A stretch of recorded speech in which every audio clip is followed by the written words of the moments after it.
Pag-usapan natin ngayon yung baba ni Sai Nagaraki ko. So kung napapansin nyo ay humaba yung baba niya, yung chin niya, no? So maraming nagsasabi na nagpadagdag siya, nagparitoke.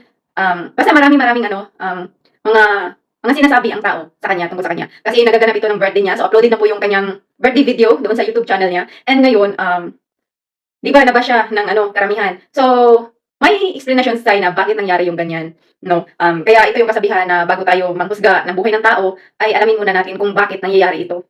No? Hindi lang tayo yung basta kay nakita mo na lang sa hindi kasi lahat ng nakikita mo sa Facebook o social media ay yun na yun. Siguro yun na ang gagawa na kayo ng kwento, gagawa na kayo ng sarili yung di ba? So, puro gusto. Yun nga, bago tayo manghusga ng tao, ng buhay ng tao, ay alamin muna natin yung tunay na nangyayari. Kasi maraming nasisirang imahe ng tao dahil sa husga kayo agad, dahil sa nakikita, no? Kasi sabi nila, kung anong pinupost mo, iyon na yun. Hindi, maraming iba dahil na yung iba, kunyari lang, no? Yung picture nila masaya, pero ang totoo idurog sila. Yung iba naman, AI, mga ganon, no? So hindi mo alam dito sa social media kung ano ang totoo. Ganon. Hindi mo lalo na sa mga malalaking content creator, halos lahat na lang, content, ginawang content. May iba na kunyari nahuli yung yung kabit, content lang pala, di ba? So, ganun siya. So, pakinggan natin si Zainab kung anong explanation niya. Bakit humaba yung baba niya? Humaba ba yung baba niya? Curious lang po. Okay, so tingin ko, hindi talaga ako yung usually sumasagot madalas sa mga ganitong mga tag sa akin. Pero ang dami talaga nag-message ko. Nagpagalaw ka ng mukha mo and everything. So, kung mapapansin nyo, makababa yung baba ko. Magaba siya. Yung lips ko.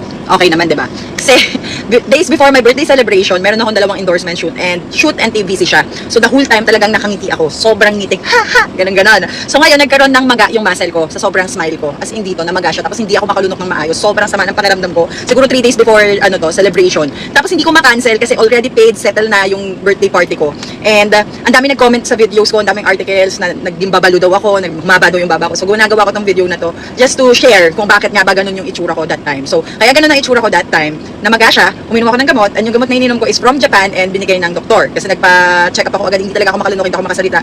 Tapos, nung time na ininom ko yung gamot na yon, the next day, namaga po yung dito ko. Yun pala, nagkaroon ako ng allergy sa gamot. Hindi ako nagpa-lip filler, hindi rin ako nagpa-chin filler. Not again sa mga nagpapaganon. But, ayun nga, wala po talagang something na ginalaw sa mukha ko. Sumakto lang na nagkaroon ako ng allergy. So, hope you understand. At try ko ipasok yung video dito na sinend ko sa doktor nung day na natataranta ako. Kasi birthday party ko mamayang alas 7, tapos ganito yung mukha ko. Like, umiiyak talaga ako. Sobrang sama ng pakiramdam ko. So, that's it. Sana nalinawan kayo. And so far, okay na siya. Nakakangiti na ako ng ayos. Walang mahabang baba. At walang makapal ng nguso. Makikita niyo yan sa video na yan. Manood na kayo ng vlog sa aking YT! Birthday celebration vlog up now. Mas maga, oh.